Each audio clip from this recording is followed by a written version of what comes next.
Ce matin, le titre du message que j'aimerais vous partager, ça s'intitule « Grâce et miséricorde ».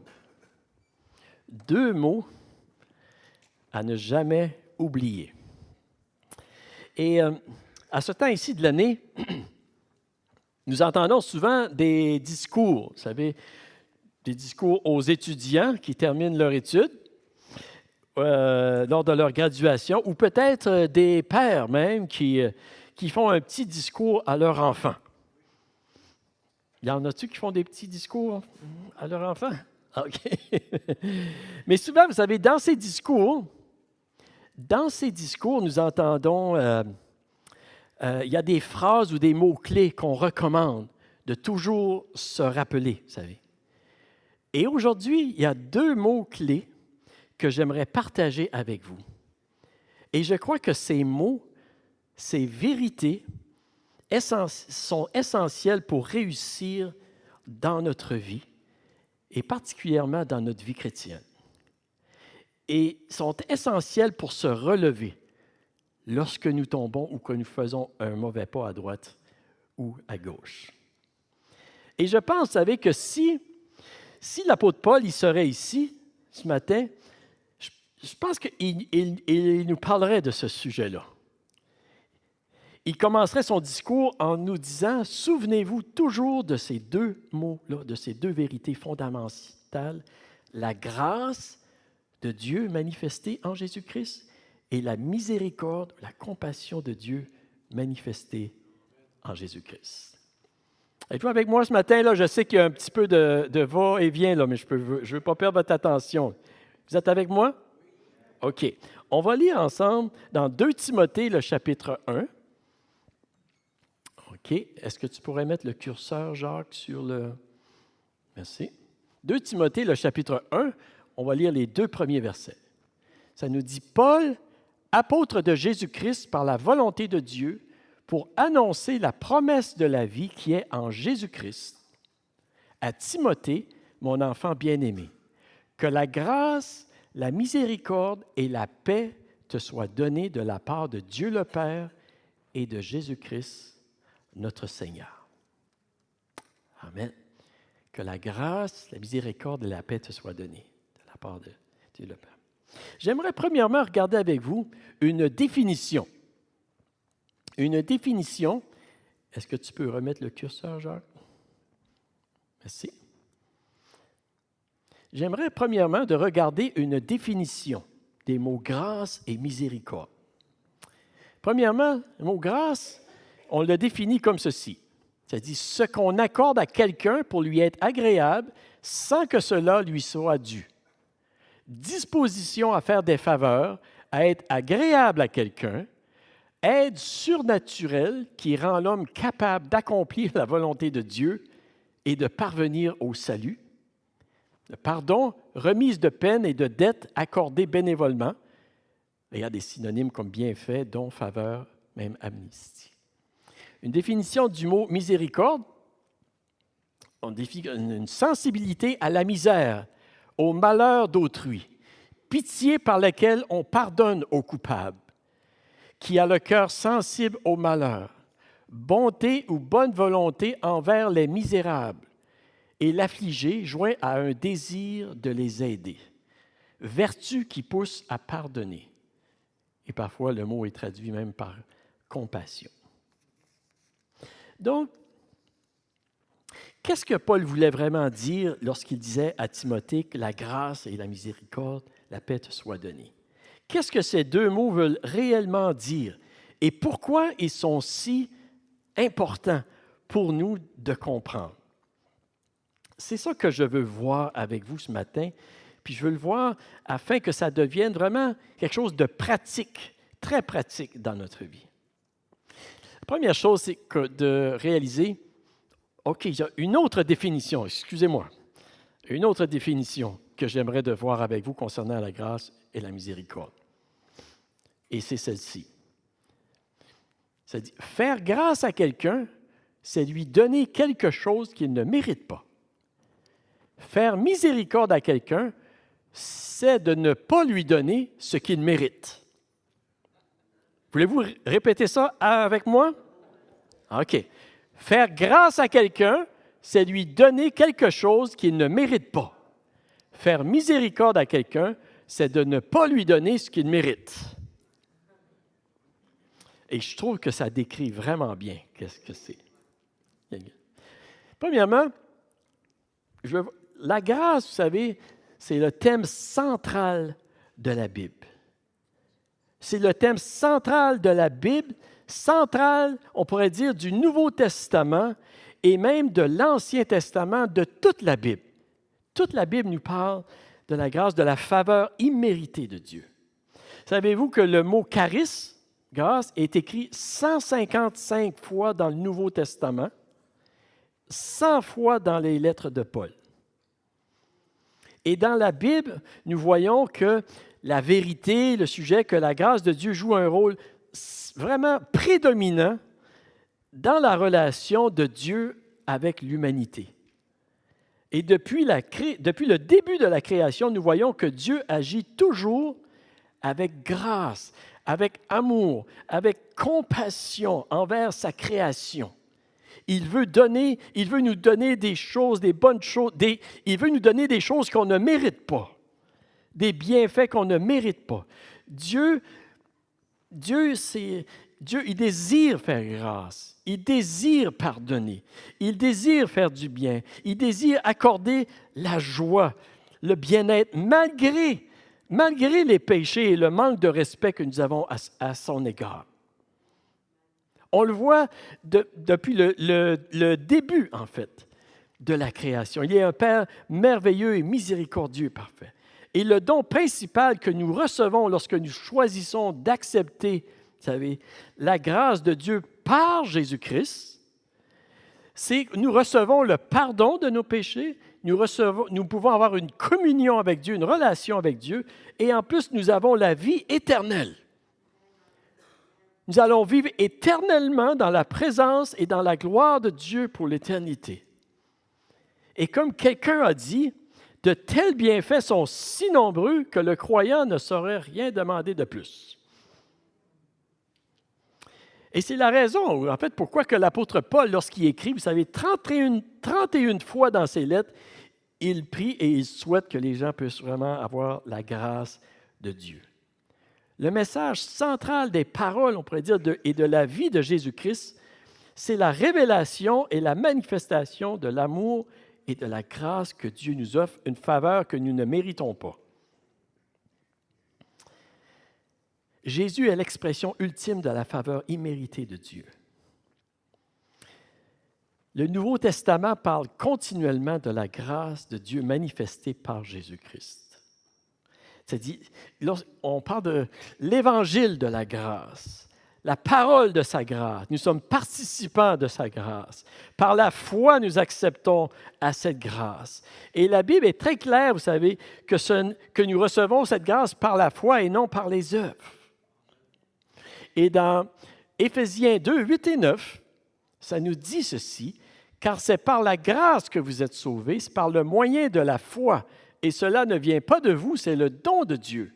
Ce n'est point par les œuvres, afin que personne ne se glorifie. » C'est assez clair. Amen. Et là, vous me dites, ben, c'est merveilleux ça. C'est merveilleux, mais pourquoi est-ce que c'est si important qu'on se rappelle toujours cette vérité, ce mot-clé de la grâce, même après que nous avons reçu Jésus dans notre vie comme notre Sauveur, que nous sommes sauvés? Pourquoi est-ce que c'est si important qu'on se rappelle toujours? Vous me posez la question, donc je vais y répondre. Hein, peut-être que vous dites, bien là, OK, tu nous as parlé de la grâce, du salut, est-ce qu'on peut passer à quelque chose d'autre, là? Pourquoi est-ce que c'est si important? Je vais vous le dire pourquoi c'est si important. Parce que c'est en se rappelant toujours de la faveur imméritée que Dieu nous a démontrée en Jésus que nous allons avoir la force et le courage de surmonter toutes les épreuves de la vie. Que nous allons avoir la force et le courage de surmonter toutes les épreuves que la vie peut nous apporter, que ce soit en poursuivant nos études, que ce soit en débutant sur le marché du travail, que ce soit en vivant dans le monde que nous vivons, qui est rempli d'épreuves et de tentations pour le chrétien, c'est en se rappelant toujours de la grâce que Dieu nous a faite en Jésus-Christ que nous allons avoir la force de continuer. Et c'est ce que l'apôtre Paul dit, en fait, à Timothée, lorsqu'il écrit à Timothée, un peu plus loin, dans 1 Timothée 2, le verset 1, il dit à Timothée, « Toi donc, mon enfant, fortifie-toi dans la grâce qui est en Jésus-Christ. » Fortifie-toi dans la grâce qui est en Jésus-Christ. En fait, il a dit, n'oublie jamais la faveur imméritée de Dieu que Dieu a déversée sur toi en Jésus-Christ. Et un peu comme que je disais, vous savez, on peut définir la grâce de Dieu comme étant des bontés que Dieu déverse dans notre vie sans que nous les méritons. Sans que nous les méritons. Et là, je peux voir sur quelques-uns de vos visages, là, où est-ce qu'il s'en va avec ça à matin? Hein? Je m'en vais à quelque part, juste pour vous rassurer, je m'en vais à quelque part. Okay? Oui, les bontés que Dieu déverse dans notre vie sans que nous les méritons. Vous savez, ce n'est pas toujours facile de recevoir une faveur que nous ne méritons pas de quelqu'un. Et même de Dieu. C'est dur sur notre orgueil. Et c'est une des raisons pourquoi il y a tellement de religions dans le monde. L'homme cherche un moyen de se sauver par lui-même, par ses œuvres, par des sacrifices qu'il fait, par des rituels, pour ne pas avoir à s'humilier devant Dieu en admettant qu'il a besoin d'une faveur qu'il ne mérite pas. Êtes-vous avec moi? Mais il y a une vérité aussi, une autre vérité très importante que nous devons saisir concernant la grâce de Dieu, concernant la faveur imméritée de Dieu. Et c'est ceci. Nous ne sommes pas seulement sauvés par la grâce, par la faveur imméritée de Dieu en Jésus-Christ, nous sommes aussi transformés et gardés et bénis et fortifiés par la grâce de Dieu en Jésus-Christ, même après notre conversion. Ce que je veux dire, c'est que tout ce que nous sommes, ce que nous devenons, nos réussites, nos succès, nos capacités de faire le travail que nous pouvons faire, même les talents que nous avons, nos victoires que nous avons, même sur nos dépendances, sur le péché, c'est le résultat de la grâce de Dieu dans notre vie, en Jésus-Christ. Êtes-vous avec moi ce matin? L'apôtre Paul, il dit ceci dans 1 Corinthiens 15. Il dit, « Par la grâce de Dieu, je suis ce que je suis. Et sa grâce envers moi n'a pas été vaine, loin de là, j'ai travaillé plus que tous, non pas moi toutefois, mais la grâce de Dieu qui est avec moi. » Wow. L'apôtre Paul avait bien compris cette vérité-là de la faveur imméritée de Dieu dans sa vie. Il ne méritait pas tout ce que Dieu lui avait en fait permis d'accomplir à travers sa vie, de ce qu'il était. Ce n'était pas le résultat de ses efforts personnels, mais c'était le résultat de la faveur imméritée de Dieu sur sa vie. La grâce, c'est ça que c'est. Et cette vérité, vous savez, bien ancrée dans son cœur, le protégeait de bien des dangers. Cette vérité le gardait humble devant Dieu et devant les hommes aussi. Êtes-vous avec moi ce matin? Ça le gardait humble devant Dieu puis devant les hommes. Et cette vérité faisait de lui aussi un homme rempli de grâce et de bonté, d'amour et de compassion pour les autres à côté de lui qui avaient besoin, eux autres aussi, de la grâce, puis de l'amour, puis d'être pardonnés. Et ça le protégeait de devenir, oui, enflé d'orgueil et de tomber dans les pièges du diable pour le séduire loin de la volonté de Dieu pour sa vie. Ça le protégeait. Ça le protégeait aussi de perdre courage lorsqu'il ne rencontrait pas ses propres attentes personnelles. Voyez-vous comment c'était important pour lui de comprendre la grâce de Dieu? Est-ce que vous... Ça sent bien, là? C'était vraiment important pour lui. Et je vous dis ceci, pour vous dire cela, ça fait longtemps que je ne vous ai pas dit ça. Hein? Mais je vous dis ceci pour vous dire cela, parce que souvent, nous nous sentons comme nous ne méritons pas que Dieu vienne à notre secours. Et parfois, nous pensons que pour recevoir l'aide de Dieu, nous devons le mériter. Aïe, aïe. Parfois, nous pensons peut-être, on ne le dit pas, mais à l'intérieur de nous, là, il y a cette chose-là qui est à l'intérieur de nous. On pense que pour recevoir l'aide de Dieu, on doit le mériter. Puis non, c'est pas. Et lorsqu'on pense qu'on doit le mériter, puis qu'on sait qu'on ne le mérite pas, on se retrouve dans une situation qui est très désespérée. Amen. C'est pourquoi il faut se rappeler que Dieu, c'est un Dieu de grâce qui accorde des faveurs imméritées et il nous l'a prouvé en Jésus-Christ lorsqu'il a donné son Fils pour nous sauver. Et que ce soit comme étudiant, que ce soit comme parent, comme personne, comme père, vous savez, nous savons que nous n'avons pas fait ce que nous aurions dû faire dans certaines choses. Les pères ce matin, là, les papas ce matin, là, ça sera à refaire, là. Il y a des choses qu'on ferait différemment. Hein? Mais merci que Dieu, c'est un Dieu de grâce, qui nous fait grâce. Merci Seigneur. Mais vous savez, si nous pensons que nous devons mériter l'aide et le secours de Dieu dans nos détresses, nous nous plaçons dans une situation qui est très dangereuse. Et nous plaçons sur nous un lourd fardeau à porter et c'est facile, ça peut être facile de se décourager, d'abandonner le Seigneur puis de sombrer dans la noirceur. Et c'est ça que le diable voudrait faire, nous amener dans la noirceur pour qu'on abandonne puis qu'on pense que Dieu nous a abandonnés. Et vous savez, qu'est-ce que je vous partage ce matin, là? C'est une vérité, je pourrais dire, très simple, qu'on a entendu plusieurs fois. La grâce de Dieu, la faveur imméritée de Dieu.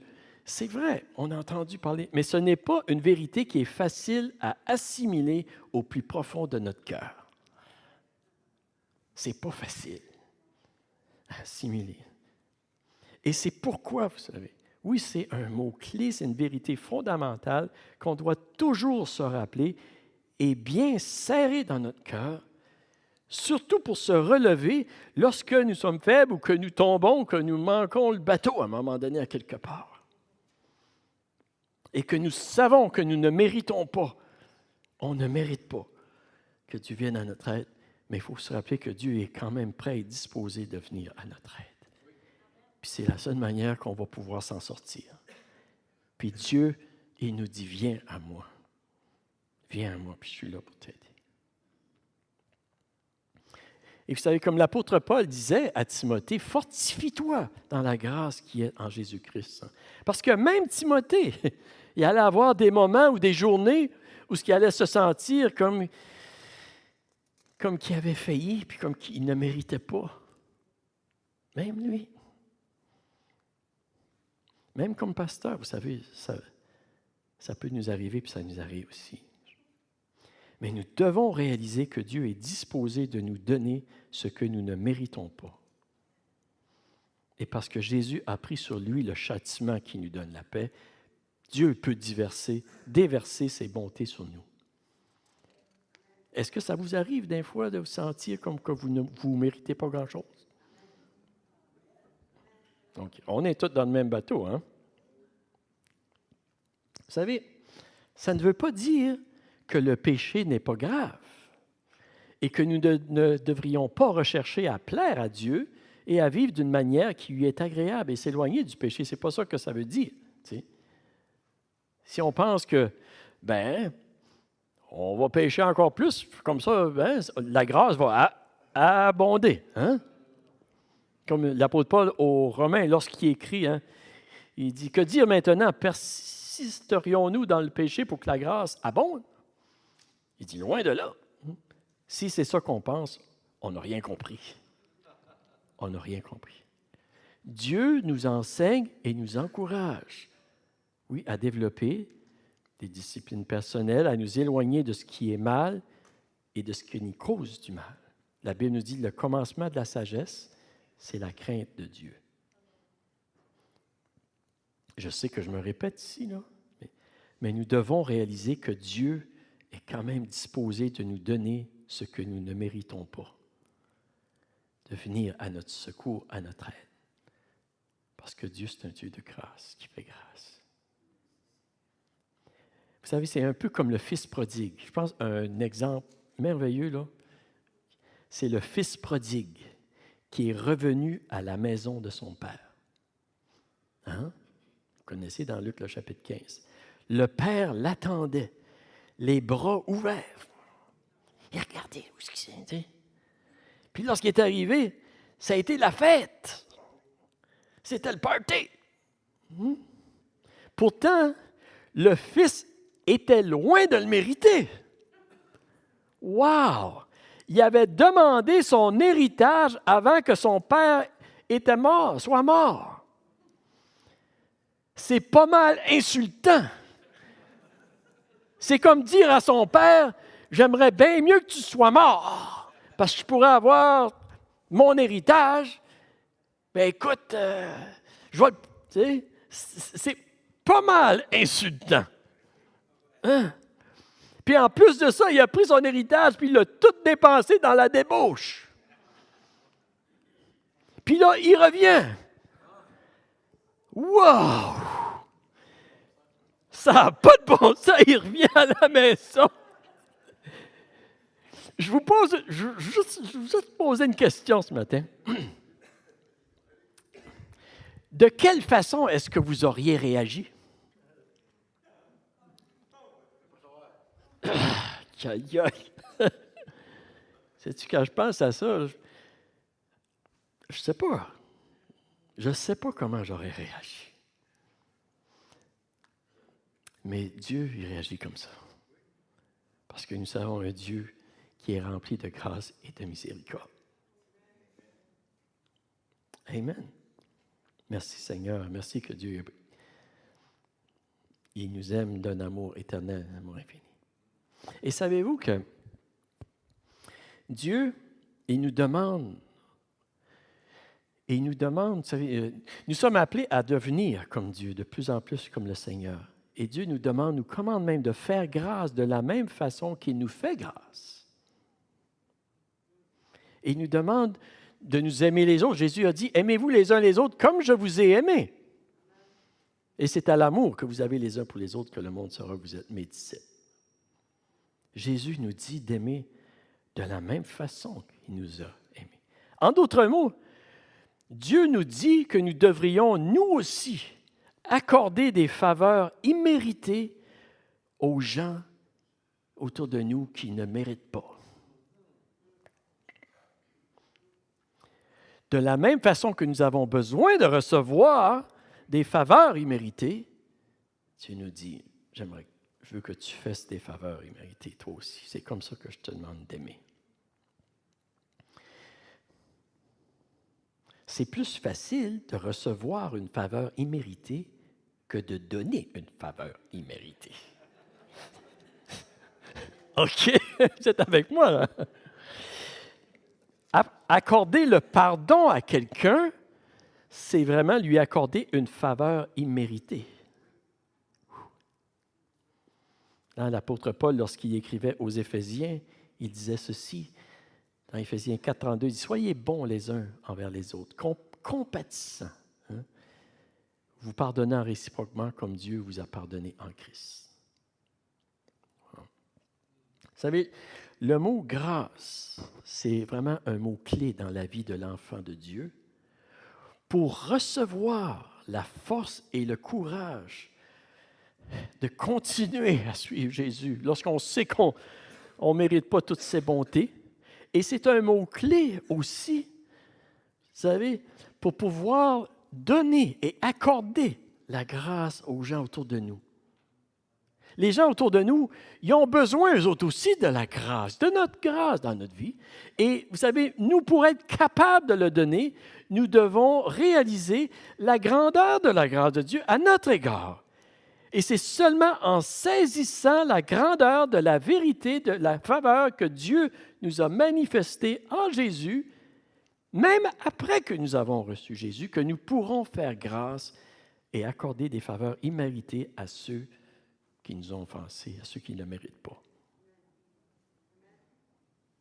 Vraiment. Et ça, c'est la liberté.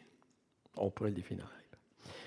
Pour qu'une famille demeure unie, pour qu'un mariage demeure uni, une Église demeure unie, une nation demeure unie, il faut reconnaître et recevoir la faveur imméritée que Dieu nous a faite en Jésus pour que l'on puisse à notre tour se faire grâce les uns les autres et s'accorder des faveurs qu'on ne mérite pas. Parce que vous savez, des fois, ça nous arrive, hein, qu'on ne mérite pas. Ça vous arrive-tu des fois? Il y en a qui rient, là. Je ne sais pas si. On est. S'il n'y a pas de grâce, on est vraiment dans la misère. On est vraiment dans la misère. Et pour qu'on soit unis, la grâce a besoin de régner. Le deuxième mot que je veux voir avec vous, puis je vais aller rapidement, là, juste pour vous encourager. Ayez grâce envers moi. C'est le mot miséricorde, hein, ou compassion de Dieu. Il y a certaines versions qui est traduites par compassion. Mais, comme on disait tout à l'heure, la miséricorde, c'est de ne pas donner à quelqu'un ce qu'il mérite.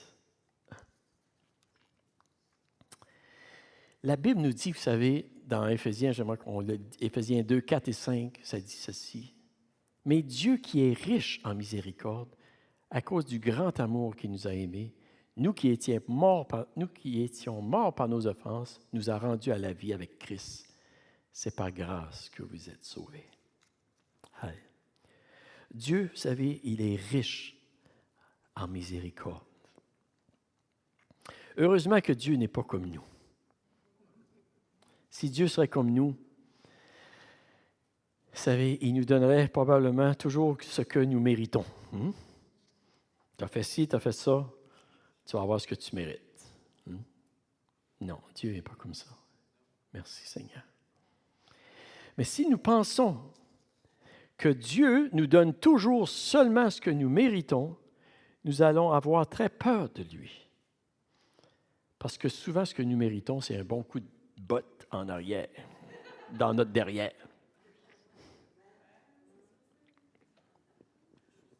Hein? Et si c'est ce que nous pensons, nous allons traiter les gens de la même manière. Ils méritent un coup de botte, ça va me faire plaisir de lui donner.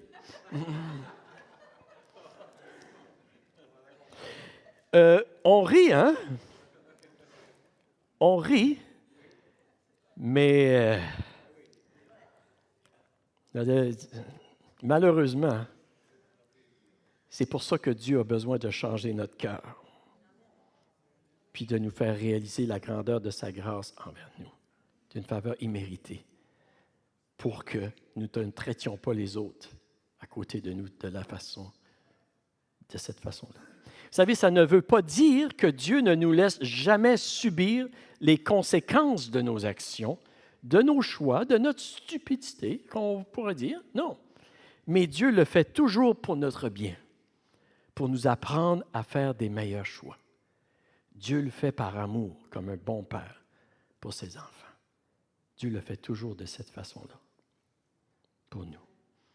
Et le point que je veux qu'on puisse saisir ce matin, c'est que lorsque nous avons le sentiment que nous méritons d'être misérables, d'être perdus, d'être dans le trouble à cause de nos mauvaises actions, nous devons nous souvenir que Dieu, c'est un Dieu de miséricorde, de compassion, de bonté, de grâce, qui ne se lâche pas de pardonner. Amen. Parce que si nous nous attardons seulement sur le mal que nous avons fait et sur les conséquences que nous méritons, nous allons nous affliger nous-mêmes. Et notre condition va simplement se rempirer. Comme, vous savez, par exemple, je sais qu'il y a des jeunes, ou il y a certaines personnes qui se coupent, qui se mutilent,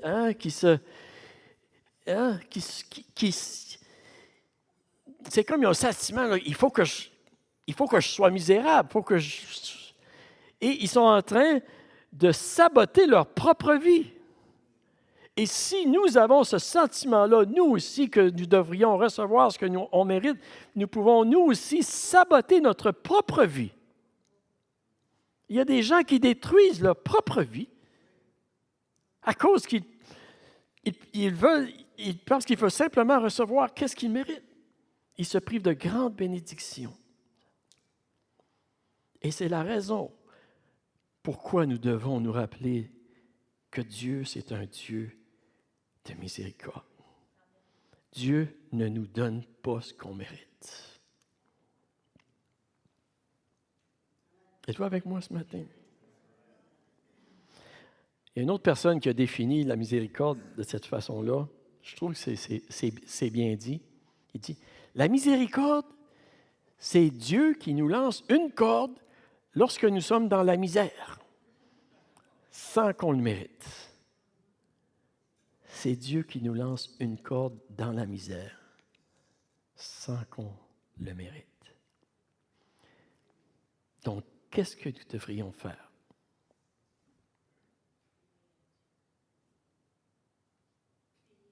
Crier à Dieu. Amen. L'auteur de l'Épître aux Hébreux le dit comme ceci. Puis j'ai pris la version de la Nouvelle Bible français courant, je trouvais que c'était bien dit. Il dit, approchons-nous donc avec confiance du trône de Dieu, où règne la grâce. Nous y trouverons la bienveillance ou la miséricorde et la grâce pour être secourus au bon moment. Amen.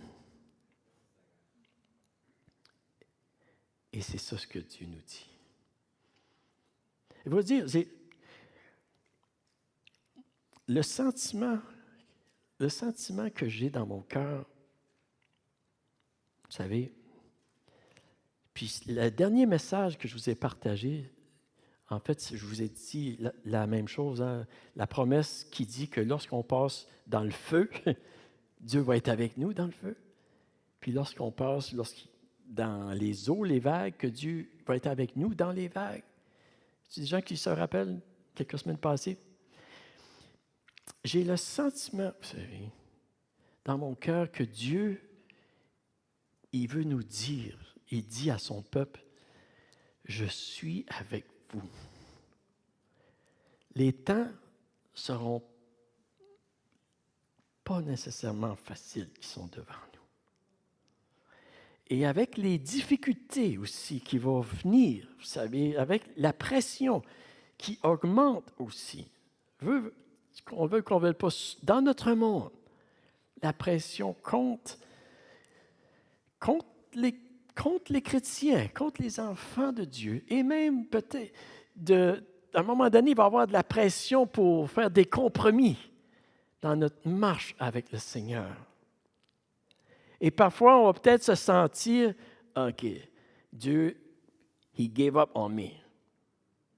Dieu, là, il ne veut plus rien savoir de moi, là. C'est parce que j'ai manqué le bateau ici. Ce n'est pas une excuse pour manquer le bateau, là, pour s'éloigner de Dieu, comprenez-moi bien. Là.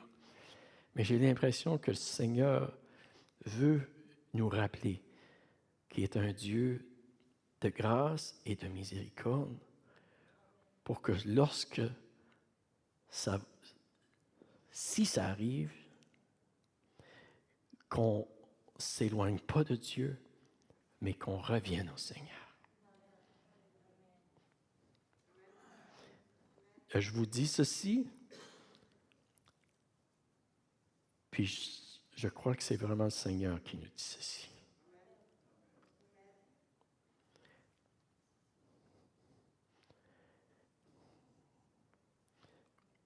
Vous êtes des enfants de Dieu. On est des enfants de Dieu. Puis Dieu, il nous aime. Puis Dieu sait qu'est-ce qui s'en vient. Puis on risque d'avoir de la misère à marcher dans les temps difficiles. Mais le Seigneur veut nous rappeler de ne pas se laisser emporter loin, simplement de venir à lui, de s'approcher de lui avec confiance du trône de Dieu, où règne la grâce. Puis il va nous donner ce qu'on ne mérite pas, puis il ne nous donnera pas ce qu'on mérite. Il va avec moi ce matin? Amen. Et on va prendre la communion ce matin pour se rappeler, justement, que notre Dieu, c'est un Dieu de grâce, il nous l'a prouvé en Jésus-Christ. Je vais inviter Éric et Léon, si vous voulez venir ce matin.